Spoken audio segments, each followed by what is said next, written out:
नाशिकमध्ये जरांगे पाटलांच्या शांतता रॅलीची सांगता सभा आज पार पडली आणि यावेळी मोठ्या संख्येने मराठा बांधवांनी हजेरी लावली होती।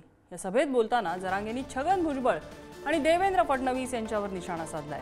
माझ्या नादाला लागू नका नाहीतर भाजपचे उमेदवार उखडून टाकू असा इशारा फडणवीसांनी दिलाय। तर भुजबळांना येवल्यात पाडणार असं थेट आव्हानच त्यांनी दिलेलं आहे। या रॅलीमध्ये दरेकर आणि नारायण राणेंवरही त्यांनी निशाणा साधलाय।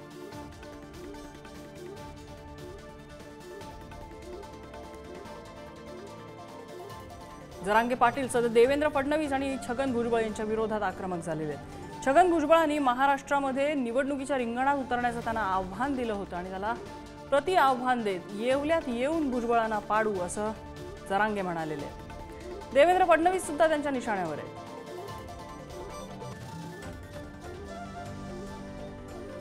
जरांगेकडून मोठ्या अपेक्षा मराठा समाजाला होत्या आणि त्यामुळे मराठा समाजाने एकतर्फी त्या ठिकाणी मनोज जरांगेंना बळ दिलं। सर्व नेत्यांनी पक्षाच्या पलीकडे जाऊन बळ दिलं। परंतु आता जरांगेची जी भाषा येते ती मला वाटतं राजकीय भाषा होऊ राहिली। कारण खरं म्हणजे त्यांचं वक्तव्य की पाडापाडी करायला मजा येते, काय सांगू, म्हणजे मराठा समाजांच्या भावनांवर आपण पाडापाड्याची मजा लुटणार आहात का, हा माझा त्यांना त्या ठिकाणी सवाल आहे। भांडण लावायचे बंद करा। तुम्हाला भांडण लावायची लय सवय। तुम्ही मराठ्यात भांडण लावून दिले। त्या दरेकरच्या माध्यमातून अभियान सुरू केलं।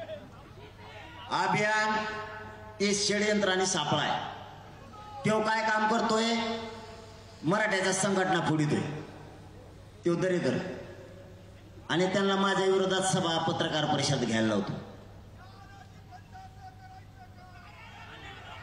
तो परत समन्वय फोडायला लागलाय। आम्ही 288 उमेदवार उभे करू। अरे 88 तर उभे कर, 288 कुठून करतो? 288 मध्ये 8 तर निवडून ये ना, मैदानात ये, निवडणुका लढाव, हिम्मत असेल तर लढाव निवडणूक।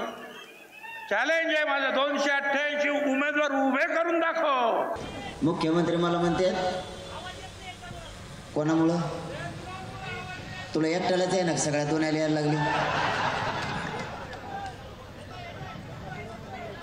असं करू नको येवल्यात, ऐकू ये ना त्या टायमाला म्हणजे चिन्हच कळा ना, असं नको म्हणू। या बारीना गेलाच पाहिजे ते हो,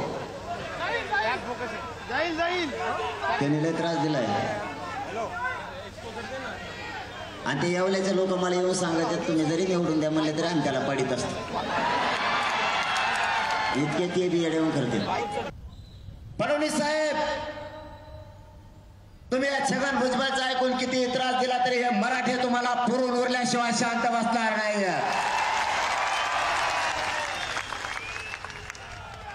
तुम्हाला आणखीन या नाशिकच्या पवित्र भूमीतून सांगतो, फडणवीस साहेब, तुम्हाला या पवित्र भूमीतून सांगतो नाशिकच्या, माझ्या नादाला लागू नका, आरक्षण द्या, नसता मुळात जळासकट तुमचा भाजपाचे उमेदवार उखडून फेकल्याशिवाय मी शांत बसणार नाही।